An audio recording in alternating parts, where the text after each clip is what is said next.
So today we got a very, very cool webinar. Now this is going to be a beginner's entry to CorelDraw.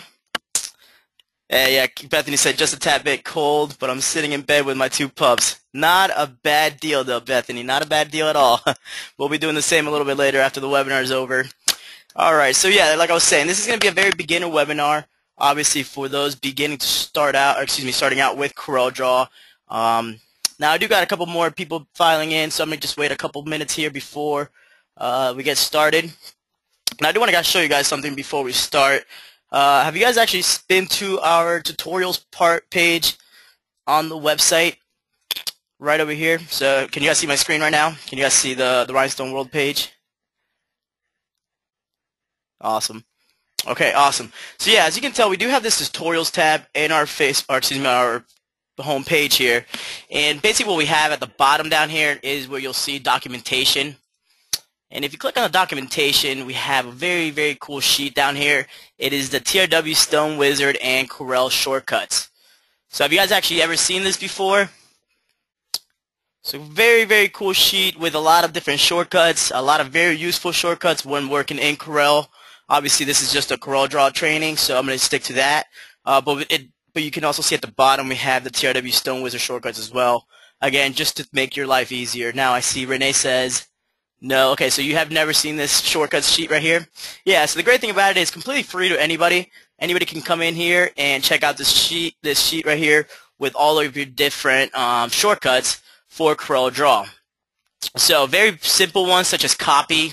For copy, of course, you're going to hold down Control, hit C, and that's basically going to copy the selection and places it onto the clipboard. So you'll be able to copy and paste different designs just by hitting the Control-C feature right there.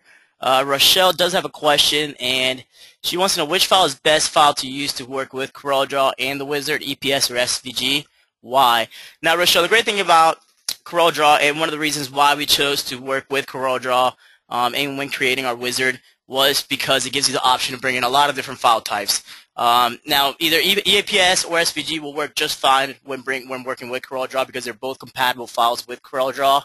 So you won't have an issue if you bring either or in. So you'll notice most of our designs do come in EPS and SVG formats. The reason for that is there's a lot of people out there that still use Designer Edition software or software that only allows you to bring in the SVG file. But that's the only reason why we actually offer that file type.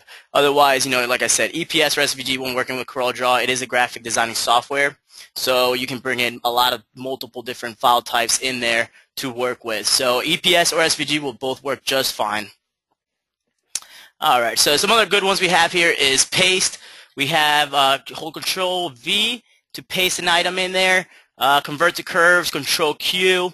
Convert outline to object, Control plus Shift plus Q, and that's going to convert an outline into an object. We also got the break apart. Obviously, if you're doing a text and you're typing something out in Corel and you want to break it apart instead of going to your objects, break apart, you can simply just click your Control plus K, and that'll break it apart for you guys. We also have combine is Control L, and that will just combine different objects together, especially when working with HTV designs.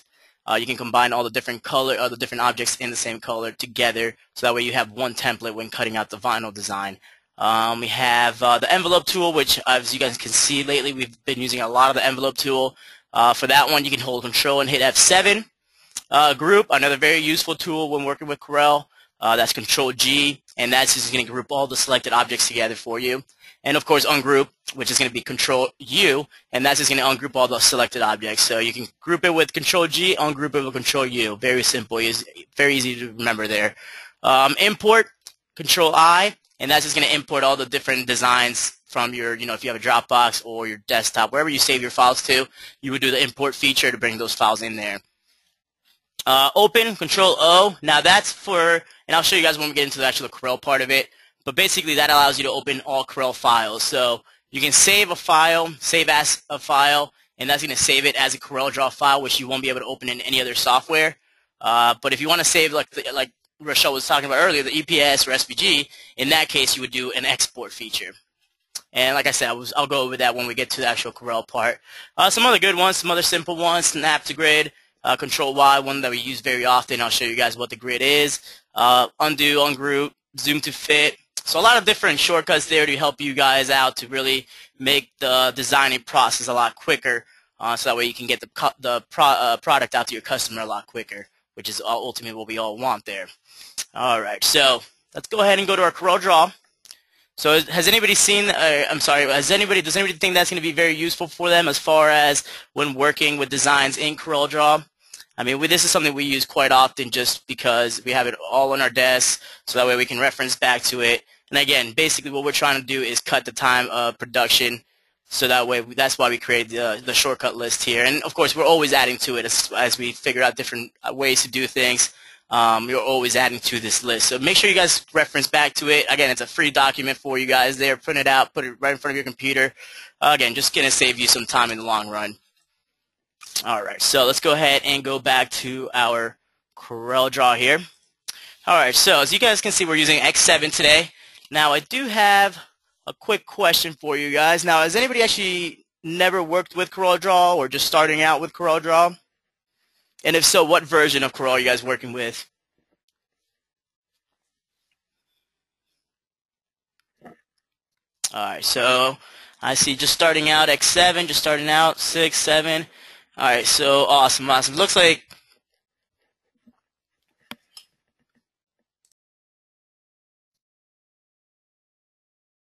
yep, sorry about that, guys. Looks like I lost connection there for a second. Okay, so it looks like X6 and X7 seem to be the winners here. All right, so X6, X7, X5. Okay, Lane, I see. Now you'll see some differences between X6 and X7, but for the most part, you're going to see a lot of the same features in there. X5 is a little bit different, but again, it is still a great program there, Lane. So you can still work with it, especially with a lot of the macros out there. So you're just in good shape over there. All right, so the first thing obviously you guys are going to notice in CorelDraw is just your basic toolbar up here with your file. And here's what I was talking about earlier. So instead of actually being able to open the file, what you're going to have to do when bringing a file into CorelDraw that is not a CorelDraw file is you're going to have to hit import, and that's going to just take you right to your page right here, which you see all our nice faces. Wasn't expecting that one to come up. But basically what you'll be able to do is bring those files into your CorelDraw and start working with those right away. So if you do purchase a file from us, you'll save the EPS file, and then once you're ready to work with that file, you'll go ahead and do file import, and that file will come right into your screen, and you're ready to work with that particular design. All right, I do have some questions coming in. You guys are right. Yeah, Richard. Daniel is here too, so thank you for letting me know. I forgot all about Daniel back there.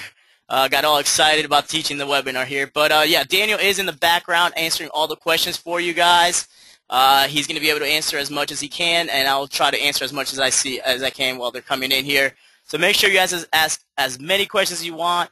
I do tend to speak a little bit quick, so make sure if I do start talking a little bit quicker, you guys slow me down there. Okay, awesome. Richard said, on my phone, it's pretty nice and easy to see. Awesome. Yeah, and the great thing about how we're doing the webinars now, you are actually able to see them through the phone, especially because it's not a live feed. It's very easy to see what's going on the screen. There's no needing of switching screens back and forth, so very easy to view through the phone. So awesome, Richard. I'm glad you were able to take advantage of that. Randall, yeah, just go. If you're having issues with the audio, yeah, try signing back out and then back in and see what happens there. All right, so starting off with the home screen here, we got our file screen. So here again, you can do, let's go back here, and then you can do obviously your save as. So if you have a file that you want to just save the CorelDraw, which is a CDR file, you'll go ahead and do save as here. You got your export feature, import, again, just all your features to start working with the new file. Obviously, if you click new, it's just going to bring a new page for you guys. So as you can see, if I hit new, it's just going to give me a new page here. Also, if you have some recent pages that you've worked with, there you'll see all those. And you can also do a new page from a template. So pre-made templates, if you have one saved in there, that's how you open this page up right there. Patty wants to know, can you show how to download a file purchased?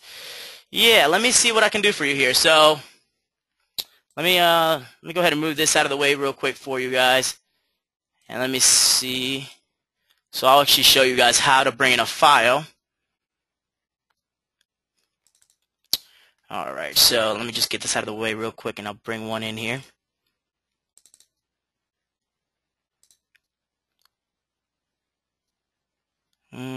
Let's see what's a good file. Alright. So all I did here is I went into my import feature, and as you can see I have my free designs here. So all I'm going to do is just double click, and what's going to happen, let me go ahead and bring my CorelDraw over again. So it's bringing up the image here. So I just went into my import, I double clicked, and I'll show you guys the whole process here. So let's go ahead and do that again for you guys so you guys can actually see it all. So I'm going to go to my file, I'm going to go to import, and as you can see, once I hit import, it's actually going to bring me right back to the original spot I was at. So now I'm able to go ahead and click on any of these. So I'm going to go ahead and hit my free webinar Age College, which is a design we created in one of the past webinars. I'm just going to go ahead and do a simple left click, and there you go. So you have your design brought in, ready to start working. Now, one thing you notice is normally when you bring a design in, it's going to be grouped. What that means is you're able to just click one part of the design and move it all throughout the page. You guys see that? So this design right here is still grouped together. So what we want to do is actually ungroup it, which is one of the shortcuts I showed you guys earlier, which was the Control U. But I'm going to show you guys how to do it the long way here in Corel so you guys can see where those features are up here in the tabs. So what we want to do is actually I'm going to go to my object, and I'm going to go to where it says group right here, and I'm going to hit ungroup. And there you guys go. So now I'm able to move all the different sections of this design, as you guys can tell. And I can split it all apart. So now that I'm able to work with this design, if I want to move some stones around, I can do that. So as you can see, that ungroup is going to allow you to work with all the individual parts of that particular design. And I do see a lot of questions coming in. Okay, Randall says no audio still. Okay, Randall, are you using by any chance, are you using a Mac computer? Let me know. Okay, keep to your main basic function points in this. They like to push a lot of other stuff on you to get off subject. Okay. All right, Randall says this sucks. I wanted my wife to see this, but I can't hear. And Randall, the great thing is we will be recording this, so make sure that you if you can't hear this, you will be able to hear the recording. All right.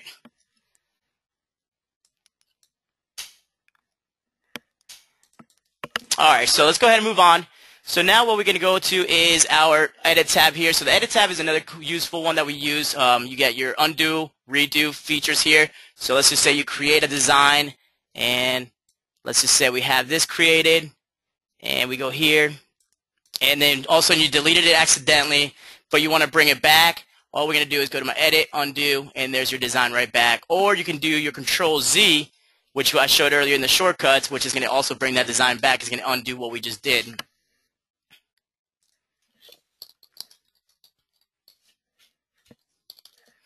All right, so let's go ahead and move on here. And again, guys, if you have any questions at all, feel free to keep asking. Like I said, Daniel is in the back, asking all the answering as many questions as he can for you guys.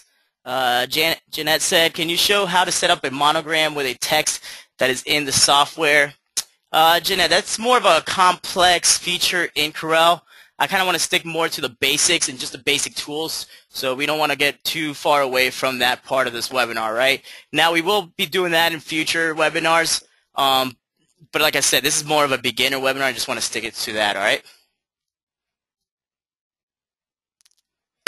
All right, so moving on. Again, we have our Objects tab up here. Now, with X7, it gives you the option to do barcodes, QR codes, so if you want to create some different projects as far as to advertise your company, obviously you would want to use something like a QR code so that people can go by and scan it. You know that Corel X7 gives you the option to do that very simply. Also, Power Clip is another very useful one if you're creating images. Not so much if working with the vinyl part of it, because you're not able to get cut lines when you're using Power Clip, which is what the cutter needs to actually be able to read the lines and cut that design out for you. All right, also we have our group again. And here we have our combine and break apart. So say you want to type out a letter. So let's just go ahead, a word. So let's type out baseball. And right now, this is still kind of combined here. And if you want to break it apart to be able to move each individual letter, I'm going to go to my object. I'm going to go to break artistic text here. And now what I'm able to do is move each individual letter. You see that? So that's how easy it is to be able to separate the text and move around each individual letter to create different cool effects with that. All right, so let's go ahead and get rid of that. Is object in X7? I don't see an X6 educational. Yeah, for the object is actually going to be in X6. I believe is a range is what it's called in X6. So they did change it just a tad bit there for X7.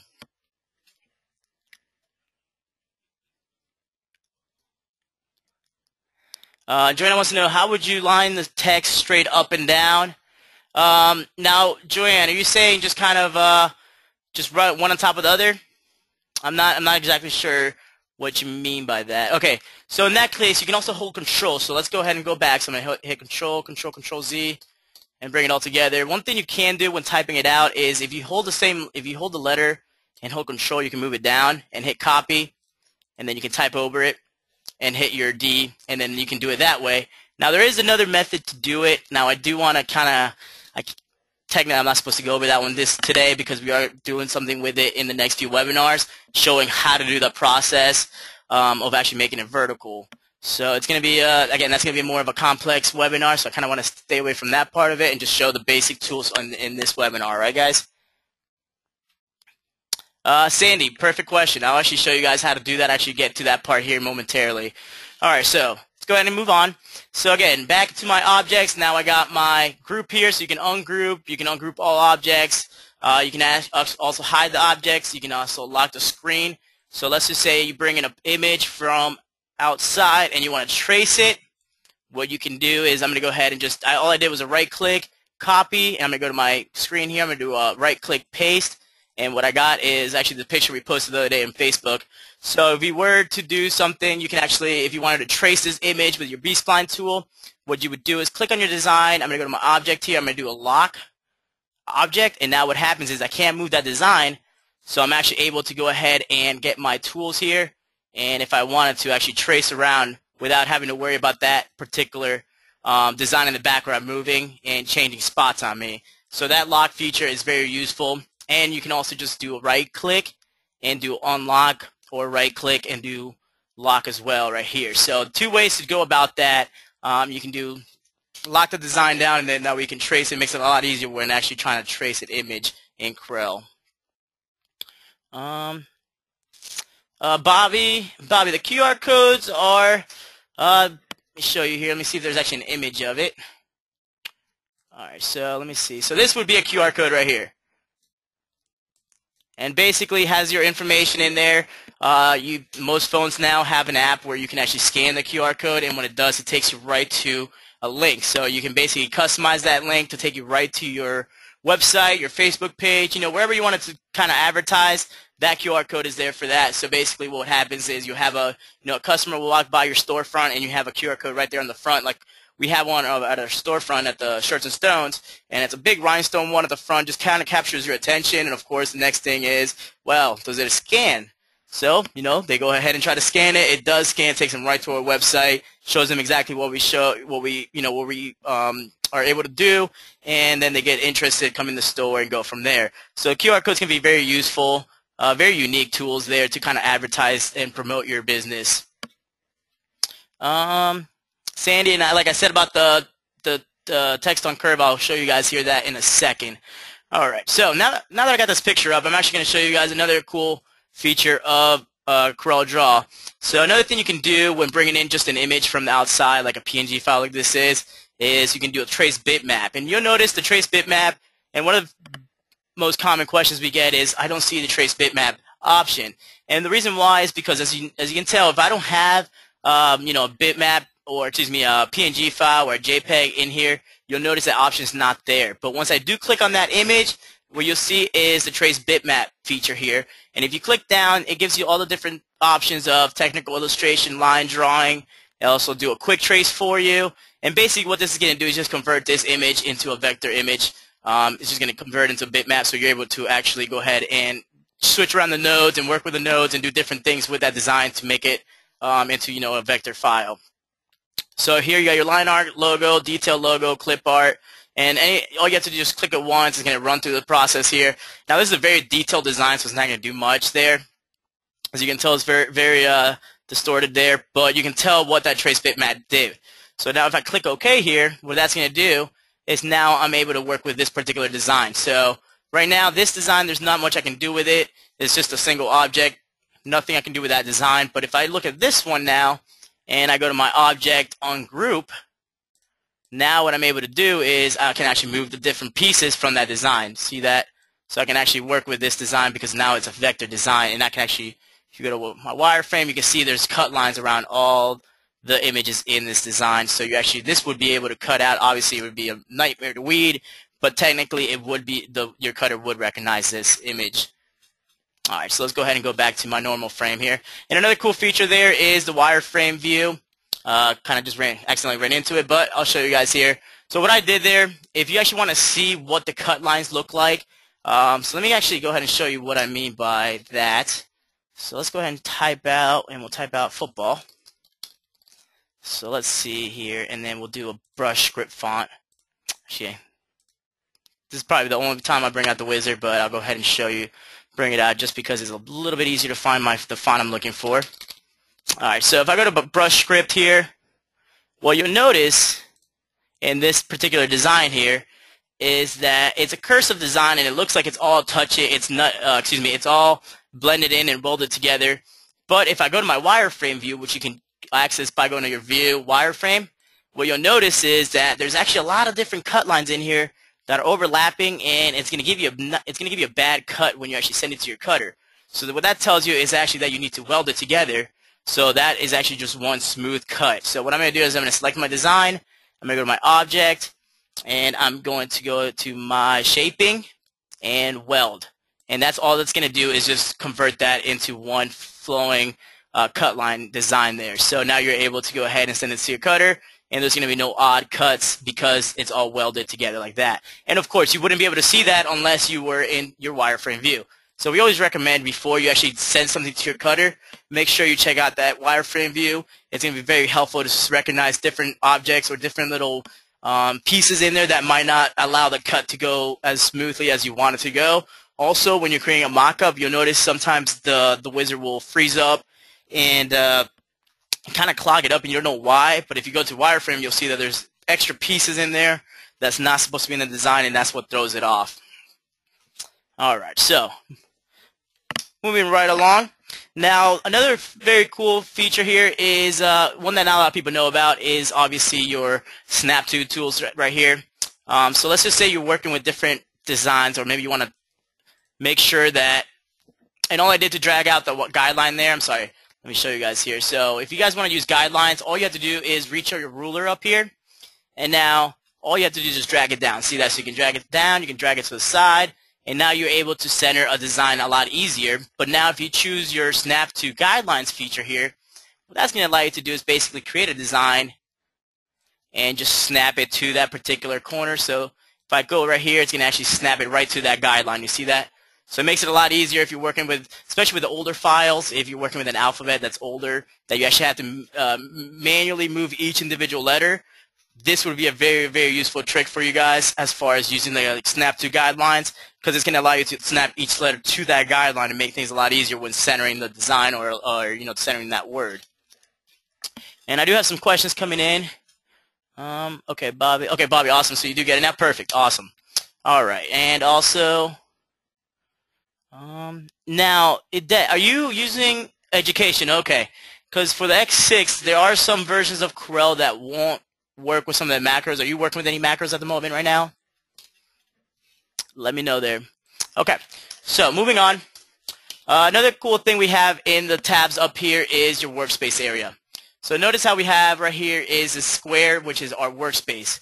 And you'll notice for a lot of different macros, a lot of cutting software macros, what's going to happen is you need to have that particular design inside the workspace in order for it to send it to your cutter. So what happens is if you have a design that's too large and it doesn't all fit inside the workspace, no problem at all. You have to do is simply go up here where it says where you have your width and your height for your workspace area here, and all you have to do is just change the size of it. So you can do 50/50, and it's going to change it for you pretty easy there. You see that? So now you're able to get a lot more into that workspace area for the macros to read that.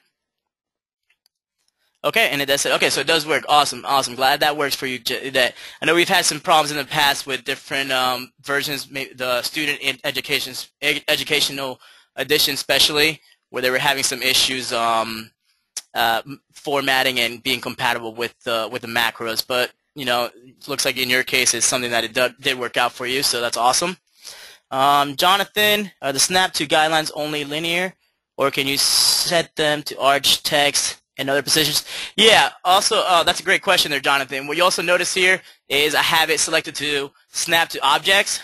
So yes, it will do what you need it to do as far as if you have, let's just say if you have like if you want to arch a circle design here, yes, you can add the subject, or excuse me, you can add the, snap it to that object right there, and it'll do that for you, like I did it with the guidelines. So yeah, like I said, the snap to is a very cool feature. Not a lot of people know how to use it. Not a lot of people do use it. But it can be very useful and handy when, you know, especially when you're duplicating different designs and trying to fit it in one space. Very useful little feature there that Corel gives you guys. No problem at all. No problem at all, Jonathan. All right, so moving on. Now, here's another one that, you know, there's a lot of people that like to use millimeters. I know embroidery softwares mostly use millimeters. So here's your units here that you can change it to. So you can do inches, millimeters, points, pixels. You know, different options here. Again, just CorelDraw is a very versatile software that allows you to use it in different ways and do a lot of different things with it. So basically, I mean, we're only using a small percentage of what the software can do for what we're doing. There's a lot of different things that the software will allow you to do.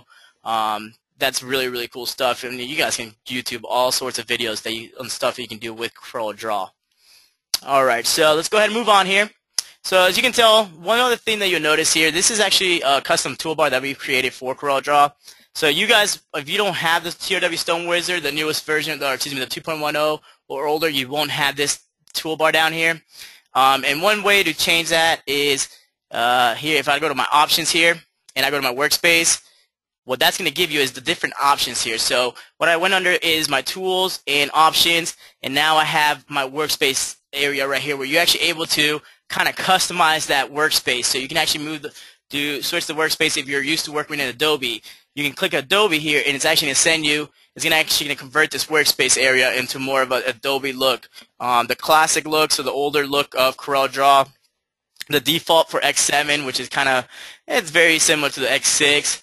You also got the light page layout, so different options that Corel offers there. You know, make it easier for you if you're starting out. You obviously want more of a light workspace. You're not too overwhelmed with everything on the page.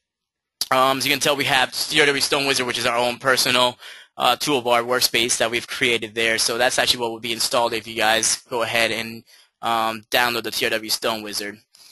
Some other cool things in this options tab here. If you go to, let me see here. So if you go to save, this is a very big one here as well. So if you're in your saves feature in the options bar right here, we have this auto backup. So, I mean, how many times have you guys been working on a project and all of a sudden something happens, you do one wrong click and your Corel freezes, bam, you lose everything you were working on. It's happened to everybody. I know it has. I know it's happened to us here at the office, and it's not the funnest time. It can be quite frustrating. One cool thing that Corel also offers is a backup feature where it allows you to actually back it up, you know, up to 60 minutes. So what we do, we like to back it up every 5 minutes, where when we're creating a design, CorelDraw is going to automatically save that file. So I know every 5 minutes that file I'm working on is going to be there. So what happens is if I do if I do get stuck in a particular time during the creating of the design, I'm able to go back and go into my folder where this saved it to. So as you can tell right here, we can do a specific folder, so we can browse and save that particular design to a specific folder. So I know if something did happen, or my computer crashed, or anything happened, I know that Corel saved that design 5 minutes ago. So I'm able to go in there and only lose about 5 minutes at the most of that designing, that process, instead of actually losing the whole design and having to start over from fresh. So very, very useful trick there to you know, to be able to back up your files. Especially, you know, if you're doing more intricate designs, moving a lot of different nodes around, definitely very useful to back up your file.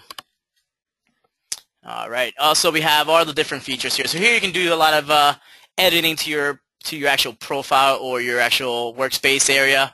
Your VBA for all your macros. again, your snap to objects. So you got all the different objects you can snap to, different tips and tricks in there. So very cool little tab in the Corel there to help you guys out when customizing the workspace area. All right. So again, now we're going to go ahead and get down to the actual tools part of the Corel, which are going to be, you know, obviously again your basic tools that we're going to use when creating everyday designs. All right. So let's go ahead and start out with, obviously we have our pick tool here. So let me go ahead and bring a design in. And again, you'll see how useful the ungroup and group and all those features are here. So if I just brought in a normal design that I already had saved on the side here on my desktop, I'm going to hit Control U to ungroup it all. So now again, I can move each individual circle so you guys can see that. And again, shortcut keys are going to be your best friend because it's going to make your time and your work process a lot quicker. Bethany wants to know, how do you change the default font, or will it always default to Arial? Actually, no. That's a great question. In the text feature right here, you'll be able to change that, the actual font. So your writing tool is in there. You got all your different text with the font, so that what the font is actually be able to find the fonts for you. So different ways to change your fonts and all your font selection, and that's all going to be right here in your text toolbar right here. And of course, you got your text properties, where you want to go for that. All right, so let's go ahead and, oh, no problem at all, Bethany. I could help with that. No problem at all. So yeah, the text properties, just go in there and you'll see right where you need to change that texting for that. All right, so again, now we have our baseball design here. So what we have is, and you'll notice with most of these tools here, you'll notice that they have a little black box, or excuse me, a black triangle at the bottom right corner. Basically, it's going to allow you to, it's going to give you the different options when choosing that particular tool. So under this tool, you'll see the drop down, and that's your freehand tool. And what that's going to do, so let me show you what the pick tool is going to do. So the pick tool is going to allow you, let's just say you want to go ahead and grab this bat right here. If you want to use the pick tool, it doesn't really give you much option, much freedom to kind of cut around the bat and skip the B and part of the A there. So what I do, if I move that part of the design now, you'll notice it kind of takes away from the part of the ball down here. It takes away some of the A and the B, which is not what we want. In that case, if you just want to grab this part of the design, what I would do is I would hit my little triangle here. I'm going to hit my freehand pick tool. And now notice what I can do is actually holding holding my left click, I'm going to go ahead and go around the design, and now it's going to select just that part that I chose there. So again, now I'm able to go ahead and move this out of the way. Oh, looks like I didn't click it down, so let's go ahead and try that again here. All right, so I got my design here that I chose, and now you're able to go ahead and move this out of the way wherever you need to. And notice how I didn't get anything from the L or any from the baseball part, from the ball. It's all there for me to be able to go ahead and move it out of the area that I want to work on. So again, that freehand tool is very useful to be able to select those tough spots there where you can't get with that with your normal pick tool. So let's go ahead and go back. So go back to my pick tool here. All right, the next one you'll see is my shape tool. Shape tool is a very, very unique tool. That's going to allow you to do a lot of editing when working with different designs in CorelDraw. So let's go ahead and type out baseball. So what that tool is going to allow you to do, so let me go ahead and just make this tab a bit bigger there so you guys can see. All right, so what I'm going to do now is I can go ahead and hit my shape tool. And what the shape tool is going to give me is, you'll see these boxes here and these arrows. So now if I just click on the arrow and kind of move it to the right, notice how it separates all the letters apart from one another. And then if I pull it together to the left side, it's going to bring them closer together. Also with the squares here, allows you to really freely move those designs, those letters up and down. There you go. So you can move each one up and down like that. So very easy to customize and make some cool looking designs with that shape tool there. So let's go ahead and go back and show you guys how to work with the actual nodes. So if you guys go ahead and select your baseball design here, I'm going to go to my object, I'm going to go to my convert to curves, and now you'll notice what happened there. My design is now converted to curves, which means I can go ahead and manipulate that design. So I'm able to go ahead and if I click on my shape tool and I click on my design now, what you'll see is all these little boxes here. And those are simply your nodes. So the nodes allow you to basically go in there and customize that particular design.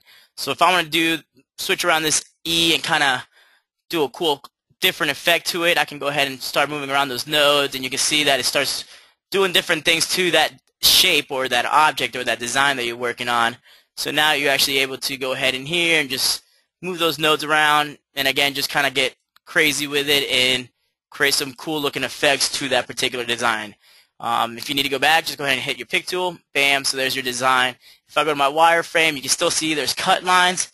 So these are still cuttable designs, and you can create any kind of vector artwork with it. You can add some stones with it if you have a Rhinestone software. You can do anything now because it is a vector file. So again, that is your shape tool up here. Also, if you click on the actual triangle, you'll see all the different different options again that Corel offers. You know, smooth, smear, twirl. So if you just kind of click over the design, not quite working as it's supposed to, but you got your different options on there that we don't really normally use just because it's not something that beneficial to what we're doing. So we kind of get to stay away from those different features there. Alright, so let's go ahead and show you guys the crop tool now. So let me go ahead and bring this picture back here. Alright, so I got my image here, and the crop tool, what it's going to allow me to do is basically just crop an area that I want to cut out, and so I can get rid of, discard the rest of the image. So I'm going to click on my crop tool here, and I can just go ahead and start from a corner, and let's just say we want to just grab Haley's face here with, it looks like John will get in the picture as well. And all I'm going to do is just go ahead and double click on my left, and there you go. So you just double click the left trigger, and you got your image kind of downsized to what you need it to be. So now you're able just to work with that particular part of that image. So again, the crop tool right here, third one down. You also got your knife tool, your virtual segment delete, and also the eraser. The ones that we use most often is the crop and the eraser for sure. Alright, so moving on, now we have our magnifying glass here. So we have our zoom. And now, how many of you are actually using your actual wheel on the mouse to use the zoom in and zoom out? I know some of you guys don't like to do it. You guys actually rather go ahead and click on your magnifying glass here and zoom in and out. But what we do, I prefer doing the ball in the mouse. I think it just makes it easier to be able, especially when working with Rhinestone designs, to move it in and out. And as you can tell, all I'm doing is just rolling up and rolling down on my mouse, and that gives me that zoom in and out feature there. Alright. Also, now we have is our freehand, 2-point line, Bezier, pen, B-spline, the 3-point curve, the poly line, and the smart drawing. Now, this is again one of the more important features in CorelDraw that you guys are going to be using, just because this is what's going to allow you to trace different designs. Like I was saying earlier, if you bring in a PNG file and you want to trace it, this is what you would do to do that. So the freehand basically is just a tool where you're able to kind of draw around freely, and if you just click it once and click it twice, it creates just a 2-point line right there. If you hold down the left on your left click on the mouse, basically it's going to just let you do a freehand drawing of anything you need. So there you go. You can just kind of get crazy with it, like back in the day playing with paint, and that's what it allows you to do, is just kind of a freehand drawing right there. All right, so let's go ahead and get rid of this and show you a couple other ones. So we have our 2-point line here. Again, the 2-point line, very simple. Hold down your left click, and I'm just going to create a line. So that's all there is to it. See that? Now I'm able to move this line around, connect that there, do different things to it, and it's just going to create a 2-point line for me. Alright, get rid of that. Next one we have is our Bezier. And again, this one's just a nice feature here. Basically allows you just to customize different options. As you can tell, what you can do here is just kind of move around and just keep adding on to this part of it. See that? So you can do different features. You can curve it. So different things you can do with it. Just start, the best thing to do with these tools is kind of get in there and play with it and just get the feel of the tools. Because, I can show you as much as I want from this end, but until you actually get in there and try them out and get the feel for them, for what they're actually doing, That's the best way to really learn how to use some of these more complex tools for tracing. But once you get the hang of them, you'll see how easy it is, and you'll be able to create those silhouette designs in a matter of no time. Alright, so moving along, let's go ahead and go to our B-spline tool, which obviously many of you guys know is one of our favorite tools here. It's the one that we use most of, and that basically allows you to kind of do different things as far as, and you can tell Matt has it set for doing the sharp corners there, but with that tool, really allows you to do different things with the nodes. You can see you can move the nodes around, and this is actually one of those features that we use quite often, and you'll hear Matt talk about it all the time, especially when he's doing a lot of the tracing of the new mascots and the different images that you guys seen in those new font packs that we've came out with in the past and just recently. You know, the baseball laces, the baseball images, football images, all those images we created using that B-spline tool there that you saw. Now we have the three-point curve, another one of those pretty cool features, just kind of making your life easier. Just makes, you know, you can do different things with it. See that? So you can actually create a three-point curve there. You know, different tools to do different things when tracing. Again, you never want to just bring an image in from Google or, you know, from a different website, bring it in and just trace it. You never want to do that. Obviously, you don't want to run into any copyright issues. So the best thing to do is just be as creative as possible, and those different tools there are going to allow you to do a lot of customization and a lot of different tricks and tips to be able to kind of play around with those designs and make them more unique and make them more your style, and obviously that's going to sell a lot more, especially to your customers. Alright, so the next tools we have is our shapes tool here, excuse me, our different shapes here. Here we have our square, rectangle shape. So all I do is just select my square. Let's go here. I go ahead and choose my rectangle, and now I'm able just to create a box. So you can do different things with it.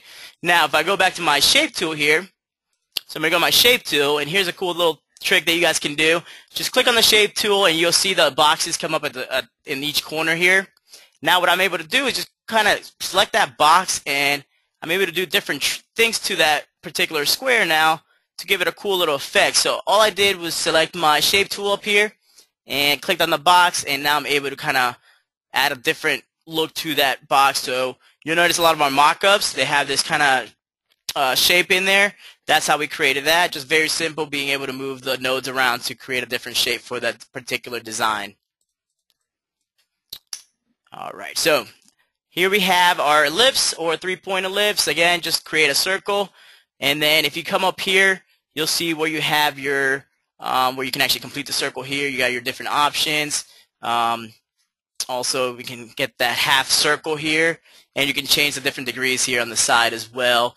You can also change the hairline, the outline width here. So if you want to change that, you can do different things to it to change the outline width of it. So just another way to customize that particular design there.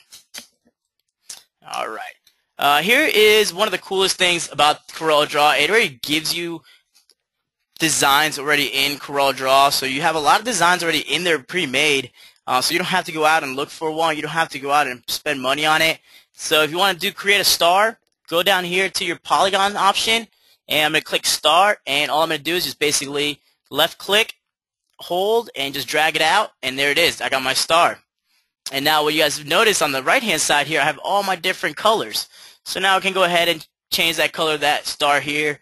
So I can change it to any color I want, yellow, red, pink, whatever I want to change it to. I can do that simply by choosing my color palette over here. And now what you guys notice is when I do change the color, you still have kind of this black line, black outline here.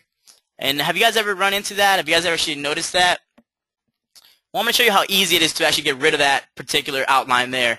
All we have to do in order to get rid of that, I'm going to go ahead and click on my design. I'm going to go up here to my color palette where I have my X, and all I'm going to do is just right click. So I right click, and now that outline is gone. So that's how easy it is to get rid of that outline. And if I hit my Control Z, you notice it's back. Again, it's just very easy to get rid of it. Just right click, and there it is. So now you don't have that outline, and this looks pretty good. So you can go ahead and convert this into Rhinestones, put this on a shirt mock-up, send it to your customer. Whatever you're trying to do with this particular design, you're able to do now. Some other tools and some of the shapes that we have in here. We have the complex star, so kind of just a crazy looking star there. Another cool little feature, just different things that Corel gives you to play around with and do some pretty cool stuff. So here we got our spiral. Again, if you want to add stones to that, you can do that as well. We have our basic shapes, another very, very cool feature. Up here we have, now for the most part, every time it goes, go to your basic shapes, select your heart. And when they do select basic shapes, most of the time they'll have a different shape. Right now I do have the heart selected, but the one way to change that basic shapes is by coming up here to your toolbar. And now this only shows when you have the basic shapes feature selected. So if I choose my rectangle, notice that's gone. We don't have that anymore there. So I'm going to go back to my basic shapes. I got my different options here, so there we go. So now I have, different features. So I got a smiley face. If you want a smiley face, makes one really quick for you there.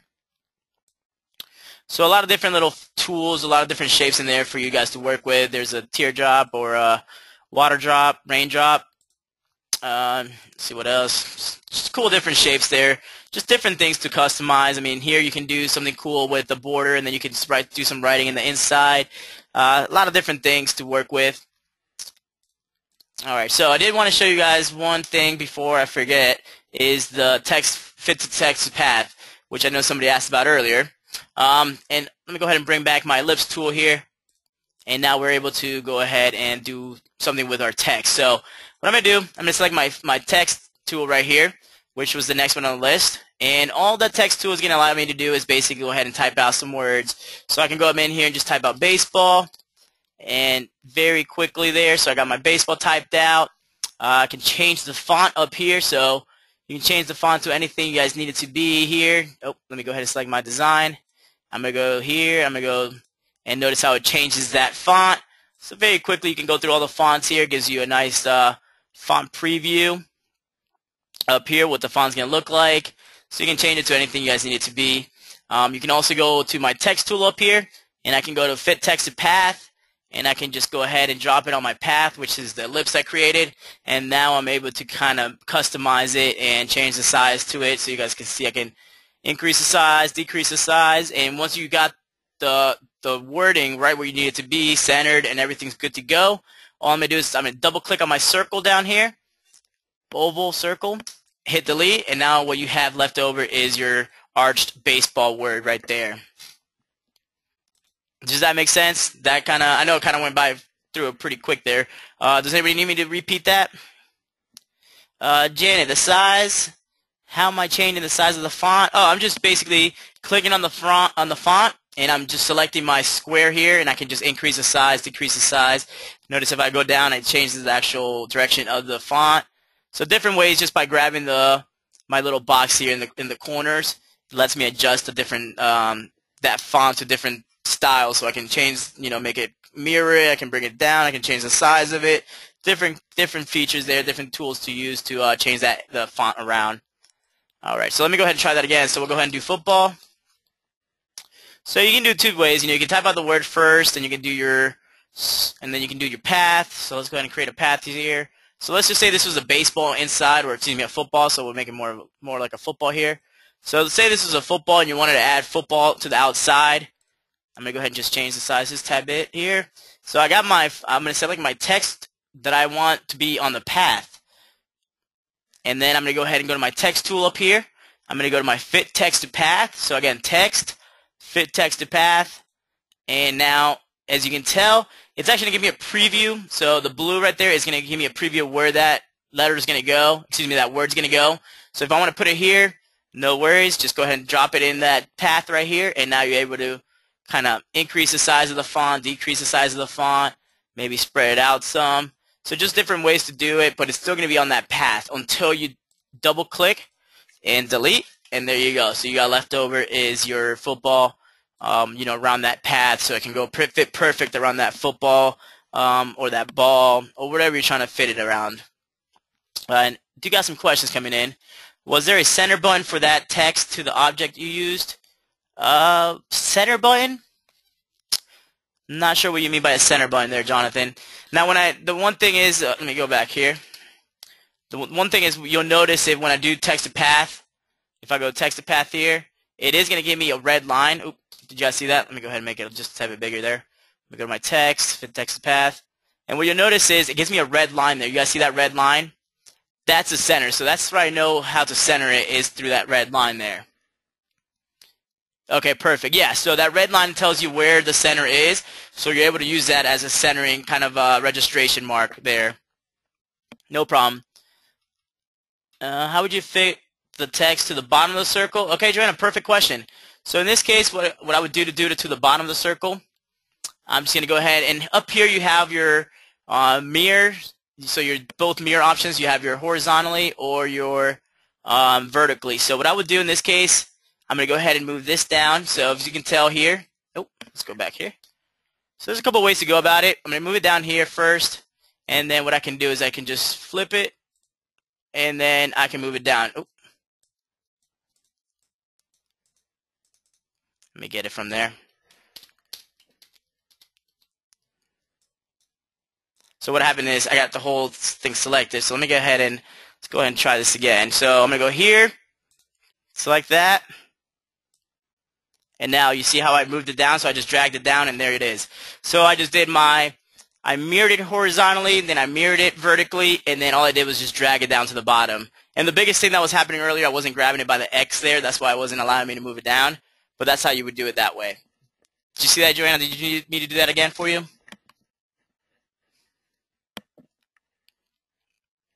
Okay, no problem. All right, so I'll start this from the beginning. So let's just say we have our shape created here, and let's go ahead and create football. And let's just size it to the size we need it to be at. Perfect. I'm going to go to my text, fit text to path, and I'm going to fit it to that path here that I wanted to be at. And then all I'm going to do is I'm going to go ahead and use my mirror, and I'm going to just mirror it down now. So now this design it. Let me go ahead and mirror it again. Sorry, let me mirror it one more time. Too many times there. So, all right, so I got it mirrored. I got it mirrored vertically and horizontally now, and all I have to do now is basically move this design down, and it's going to move it down for me. You see that?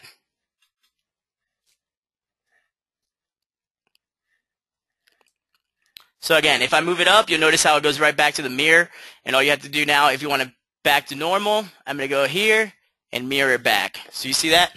No problem at all. So very easy using your mirror tricks up here to be able to switch around the font as well. So again, you can use that mirror to do a lot of cool different tricks. Of course, the biggest thing when working with the vinyl designs is, of course, the mirroring. So once the design's created, you want to make sure that you mirror it before you actually cut it. And that's one quick way to do it, is just by your mirror options up here. So that's how you would mirror it. Now you're able to send it to your cutter, and that way you can cut the vinyl correctly. Jennifer said, after you adjust, how do you send it to the Expert 24 to cut sticky flock or Easyweed? Awesome question. So what we have here at the top, now this might be a little different for you guys, but normally this application launcher is a little bit more towards the middle here. But if you click here and then you go to, let's see if he has anything. So he has sent cut lines to the cut master. Okay, so he has cut master on here. You guys should have, I believe, great cut. So for the Expert 24, in this case, if you have the macro installed in your CorelDraw, you would just go to this application launcher up here, and then you're going to just click on whichever option you need. Of course, you would do the great cut, and then that will send it right to your great cut software to be able to cut this design out. Does that make sense, Jennifer? But you do need the macro installed in your CorelDraw in order to do that. Otherwise, if you didn't have that macro in CorelDraw, what you would need to do in that case is basically go to your file, export the EPS or SVG file, and then import it into your cutting software. And I know in some cases you can also copy and paste the design and bring it and copy and paste it into your cutting software as well. And that normally works for most softwares for cutters, most cutter softwares out there. A lot of practice, Sandy, a lot of practice. Bobby, depends on the software you have. Let's just say the GCC normally cuts with that cut macro that you can install right to CorelDraw. All right, I know we only got a couple minutes left here, but I do want to kind of show you some other things here. Graph tag, Bobby, shoot us an email about that. I'd be more than happy to help you out. All right. GX24, actually, Jonathan, what I was just showing there, the Cut Master, Cut Studio, I gotta verify if it works with X7, but with X6 it does. I know for X6 for sure. It does have a macro for X6, so you can actually cut directly from X6. For X7, I'm not 100% sure right now. I know there were some macros that were a little delayed when making it compatible with X7, but they're all coming in. I know for Cut Master does work. I want to say the GCC software works now. I want to say for the GX24, I am not 100% sure on that. But but Jonathan, shoot me an email. Just shoot an email at info@Rhinestone World, and we can get that answer for you. All right. Hello, can you recommend the best method to install CorelDraw on my MacBook?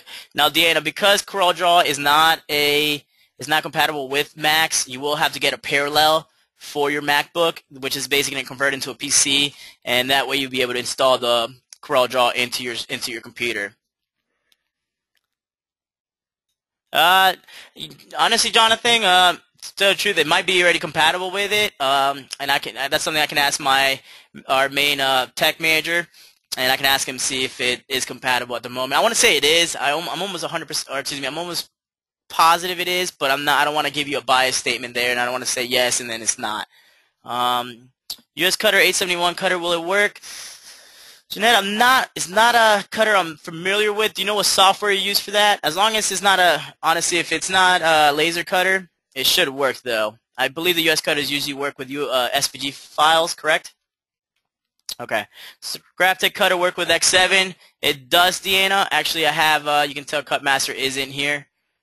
And this is X7, so yes, it will. Sure cuts a lot? Yeah. Janetta, yeah, sure cuts a lot will definitely work for that. It definitely will take the files that we offer. Yep, absolutely. Perfect. All right. Now, I don't know if you guys saw the video that we just created not too long ago. We had a lot of questions in regards to how to fill. Let's just say you purchase a design from the Rhinestone World. It's a vector file. It has cut lines, but it's not filled in. So you can tell some of these areas are not filled in. They're just blank. If I go to my wireframe, you can tell there's nothing in there, only the outline. But of course, you want to make this into a two-color design. The great thing about Corel, we have a feature down here. It's called the Smart Fill tool. That Smart Fill tool basically is going to allow me to fill those areas in here that are that are enclosed in. So as long as the area inside the helmet is closed off, I'll be able to fill it with that Smart Fill tool. And it's very simple to use. Now notice how the helmet is not really facing the direction I want it to face. If I did want to change the direction that the helmet is facing, there's two ways to go about it. You can double click it right here on the X, and it's going to give you these little arrows in the corners for you to kind of drag down and change the direction of it.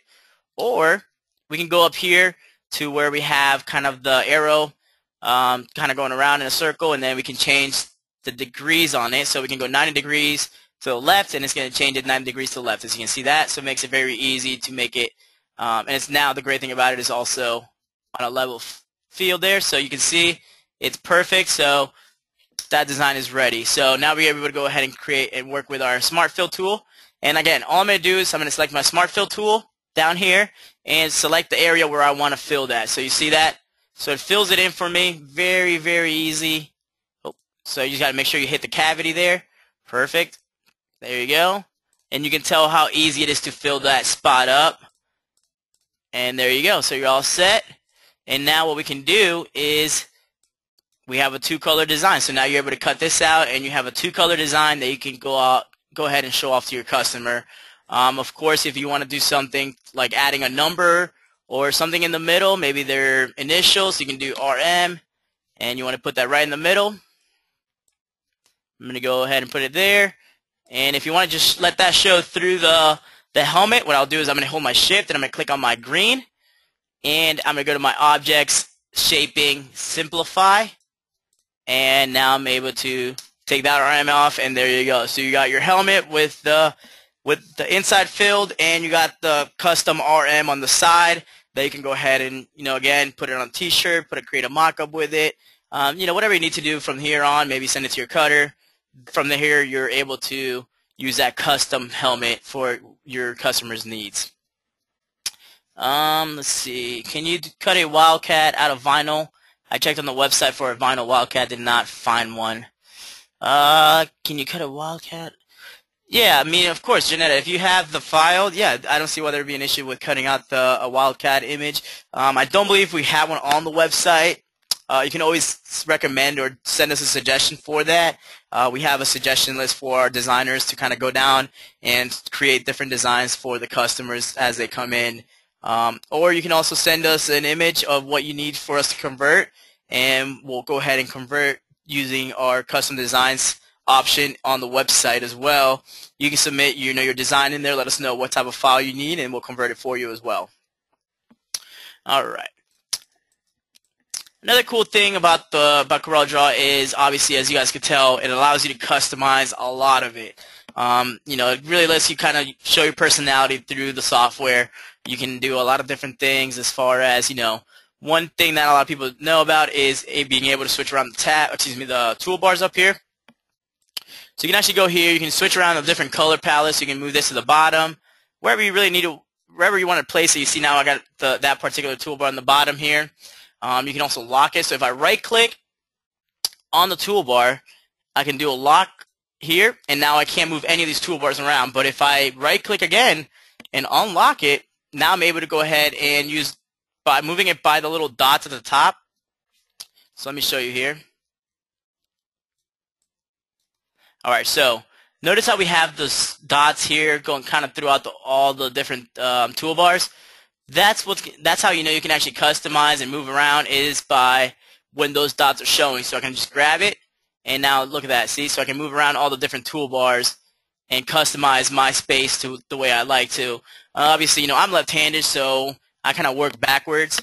So I do a lot of different things kind of differently than everybody else. So I like to have my tools over here on my right-hand side and kind of the colors on my left-hand side. So I'm just a little bit different, but that's just my style. You guys get to customize it whichever way you guys like, and that's the great thing about CorelDraw, that it does give you the ability to go in there and kind of customize it to make you feel comfortable when creating and designing. Okay, perfect. Awesome. Now, again, looks like we are all about out of time here. I do hope that you guys enjoyed this webinar and hopefully learned at least one thing out of it. Again, I do appreciate everybody's time tonight. I know we try to do these later webinars for you guys, for those who do work during the day and are not able to get to those earlier webinars. I do want to bring in the schedule. We do have some webinars set up for this week. A couple more, actually. We actually came up with one. We're actually going to be doing... actually, Jonathan, this is Rudy. This is not Matt. Sorry about that. But we did just come up with 2 more webinars that we're going to be doing. One's going to be tomorrow at 3 o'clock, and you won't see that in the schedule, but we'll be posting it tomorrow on Facebook, so just keep on the lookout for that. And actually, we've kind of already gone through the bugs and fixes and kind of fixed some of the features in in the Wizard. So we'll be showing the Wizard 2.12 in the afternoon webinar. So you'll see, actually, we got a very, very cool feature in there for you guys. Again, just to make your life easier. I know we just released the 2.11 for the testers not too long ago, but this is one you guys do not want to miss. Again, it's going to be a free update for the 2.12. So make sure you guys watch that webinar. Again, it's at 3 o'clock Eastern Time tomorrow. But let me go ahead and bring in tomorrow's. I don't know, did anybody actually attend the webinar this morning? Our very first true class. Awesome. It was really awesome. I'm loving that 2.11. Bobby, you're gonna love the 2.12 even better. So I'm glad that a lot of you kind of went or a lot of you actually were able to visit the class this morning. Tomorrow we do have another class, and tomorrow's actually going to be going over how to maximize profits with Rhinestones, heat transfer vinyl, and vinyl decals. Very, very informative class, kind of explaining how different medias will help benefit your company, especially if you're stuck on just working with one particular media. Whether it's Rhinestones, HTV, just decals. He's going to go over different ways of how the different medias and all the different options that you have out there, to just make more profit for your business and to help your business grow and become more successful, which is obviously the ultimate goal here. And Rochelle said, would it be possible to see more like this? Could you show how to bring in a design, edit, cut, and iron? Great question, Rochelle. Actually, we already do webinars like this. Let me show you here. So yesterday we actually had, not yesterday, I'm sorry, let me see here. Okay, last Thursday, we actually had a webinar. Basically, how to design, cut, weed, and press a custom high school shirt, where Matt actually went through the whole process. It was a live video stream where you were able to watch Matt actually do everything in real time, and he actually created the design in CorelDraw using the Stone Wizard, cut the design out, weeded it, and pressed it all in that hour and 15-minute span. So very, very informative. Now, again, that particular webinar, it was a paid one, but you're actually able to go in the website and actually still purchase that webinar and watch the recorded version. Again, it's a very cool experience because you're able to see him at real life time. If he messes up, he messes up. There's no editing. There's nothing like that. It's real time. You'll just like this one, you're able to ask questions and interact with us as well. For the most part, it'll be myself in the background answering the questions, Matt showing the whole process, and then Daniel in the background with the video camera, kind of doing throughout the process, showing all the different views. Perfect, Rochelle. Awesome. So it's the great thing about the working here at the Rhinestone World is that it is a team effort. It's it's not just Matt, it's not just myself. It's all of us working as one and really getting all this information out to you guys as much as we can to help you guys and help your business grow. Patty, how do we rewatch a video we purchased? Very simple. If it's one that you purchased, if it's a webinar that was purchased, just go into your orders, and under your orders you'll see the file right there. I'll just have recorded webinar, the day of the webinar. It usually does take about 28 to 48 hours for us to upload those webinars, just to render it and do the whole process and then get them up on the YouTube channel. If it's free webinar, like the one we're doing tonight, this one you guys can just go ahead and find on the YouTube channel. Once we have it, like I said, 28 to 48 hours, 24 to 48 hours, we'll have that the webinar listed, and you guys can go ahead and rewatch as many times as you like. Again, tomorrow's webinar is going to be going over how to maximize your profits with Rhinestones, heat transfer vinyl, and vinyl decal, and that's at 10:30 tomorrow morning. And like I said, we did add another one, which we'll go ahead and promote tomorrow, and that's going to be going over the 2.12, and that's going to be for it's going to be a tester webinar, so whoever attends the webinar is going to be able to test out the 2.12. Again, if you guys like the 2.11, I think you're going to love the 2.12, so make sure you guys tune in for that one. Again, that's at 3 p.m. tomorrow, and what I'll do first thing in the morning, I'll make sure to list it on Facebook for you guys with a link to register, so you guys have first seats in the house to watch the webinar. Elaine said, miss half of the webinar on 2.11, going directly to 2.2, have test for 2.1. Don't know how all from webinar showing again. Elaine, then just go ahead and just join us tomorrow for that 2.12. Yeah, what happened was we did a test one for the 2.11. We got some emails showing us some of the different some errors that were in there, some bugs. We did fix some of those, and we also added another cool feature in there. Again, it's a work in progress. Seems like every day we're just coming up with new and greater ideas to make the software as powerful and as user-friendly as possible for you guys. So obviously it makes it easier for you guys to be able to go in there and create all your designs, templates, anything you guys need to create. You guys will be able to use CorelDraw and the Stone Wizard because it is just, we're just keep adding more and more to it. It seems like a daily event kind of thing where we come in with new ideas and we're like, let's put that in there, let's put that in there.